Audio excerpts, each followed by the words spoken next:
वाघा बीच से आप सभी मित्रों को विश्व कविता दिवस वर्ल्ड पोएट्री डे की हार्दिक शुभकामनाएं। प्रकृति की ये अद्भुत लीला, कहीं समुद्र की विशाल लहरें तो कहीं ऊंचे ऊंचे पर्वत, और प्रकृति की इस मोहकता में भला कोई भी कवि कैसा न खो जाए। कविता की इसी सृजन धर्मिता को लेकर कवि सृजन और कविता की जो विविधता है उसी को लेकर के दुनिया भर में 21 मार्च को विश्व काव्य दिवस के रूप में हम मनाते हैं।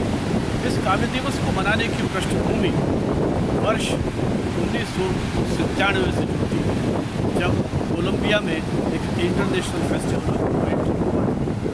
उसी समय ये विचार आया था कि अंतर्राष्ट्रीय स्तर पर या वैश्विक स्तर पर कविता दिवस प्रतिवर्ष मनाया जाए।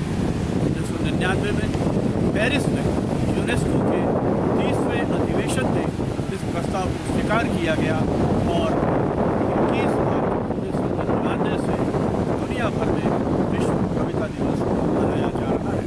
विश्व कविता दिवस मनाने के पीछे मूल भाव यही है कि हम कवियों का सम्मान करें। कविता हमारे जीवन से जुड़ती है। कविता में कहीं न कहीं आध्यात्मिकता का ऐसा मुख है जिसमें जीवन की संवेदनाएं, जीवन की धड़कन, अपना आसपास का परिवेश कहीं न कहीं अभिव्यक्त होता रहता है।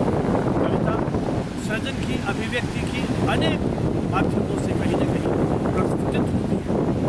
बल्कि मैं तो यहाँ तक कि कई बार गद्य में भी हमें कविता की जरूरत है। जीवन संघर्षों का दूसरा नाम, इन्हीं संघर्षों से व्यक्ति प्राणवायु प्राप्त करता है। वियोगी होगा पहला कवि, कहाँ से ऊंचा होगा गान, उमड़ कर आंखों में बही होगी कविता अनजान।